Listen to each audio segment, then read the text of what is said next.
আসসালামু আলাইকুম। Graphic tutorial YouTube চ্যানেলের পক্ষ থেকে সবাইকে শুভেচ্ছা ও স্বাগতম জানাই।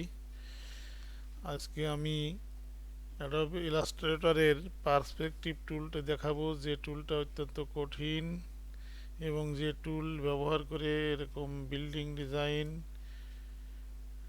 শিপ ডিজাইন বা প্যাকেট ডিজাইন সহ অনেক কাজে লাগানো যায়। তো আমি সেই টুলটা দেখানোর জন্য আমি একটা নিউ পেজ নিব।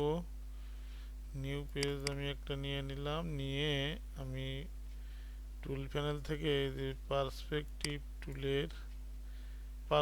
গ্রিড টুল সেটাতে অন করব। অন করার পরে আমি এখানে আরেকটু ছোট থাকা অবস্থায় এখানে এই টুলটা যেভাবে ব্যবহার করতে হয়, এই টুল কিন্তু আমি এইখানে সিলেক্ট করলাম। এই টুলটা এখন কিন্তু আমি বন্ধ করতে সিলেক্টও করতে পারছি না, আবার কাটতেও পারছি না। তা আমাকে এটা কাটতে হলে এখানে আবার যেখান থেকে ক্লিক করে টুলটা নিয়ে আসলাম সেখানে ক্লিক করতে হবে, তারপরে এর নিয়ে গেলে একটা হাতের মতো আসবে। যখন হাতের মতো আসবে তখনই ওইটা ক্লিক করলে বন্ধ হবে। তা আমি আবার ওইটাকে নিয়ে আসলাম ক্লিক করে, এইভাবে নিয়ে আসা এবং নিয়ে যাওয়া। আর এরপরে আমি এটাকে সিলেক্ট করে আমি এইখানে একটা বিল্ডিং বানাতে যাচ্ছি এবং এই বিল্ডিংয়ে আমি একটা কালার দিই। সে আমি যদি এরকম কালার দিই, আমি পরে কালার চেঞ্জ করতে পারবো অবশ্য। তারপরে এই পরের বা এই পাশে সিলেক্ট, ডান পাশে সিলেক্ট করলে এখন এই পাশে সিলেক্ট হয়ে যাবে। আমি এ পাশেও একই মাপের একই সমান করে একটা দিয়ে দিই।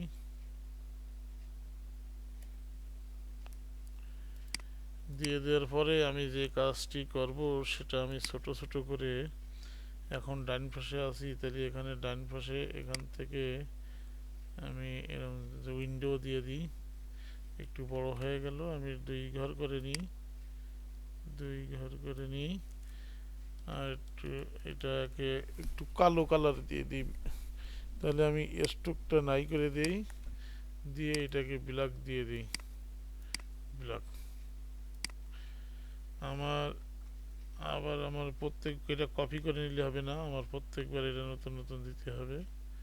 আমি এটা বহুতল ভবন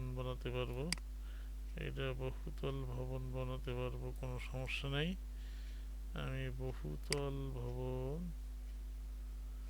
বহুতল ভবন বহুতল ভবন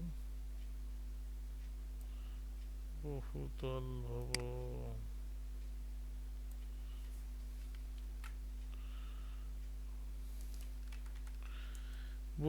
ভবন। তো আমি এভাবে আর কি এখানে ডিজাইনগুলো আমি করতে পারবো। আমি এটা আর একটু বড় করে দেই, তাহলে দেখতে পাচ্ছেন। কিন্তু এইবার আমি যদি টেক্সট দিতে চাই তাহলে কি করতে হবে দেখেন। আমি এইভাবে ডিজাইনটা পরে সম্পন্ন করতে পারবো। আমি যে এখন যে জিনিসটা দেখাবো সেটা হচ্ছে আমি এখানে পেন টুল কি করে ব্যবহার করব।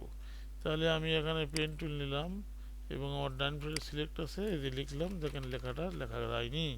তাহলে এটা সঠিক পদ্ধতি না। সঠিক পদ্ধতির জন্য আমাকে কি করতে হবে, এটা আগে উঠাই দিতে হবে।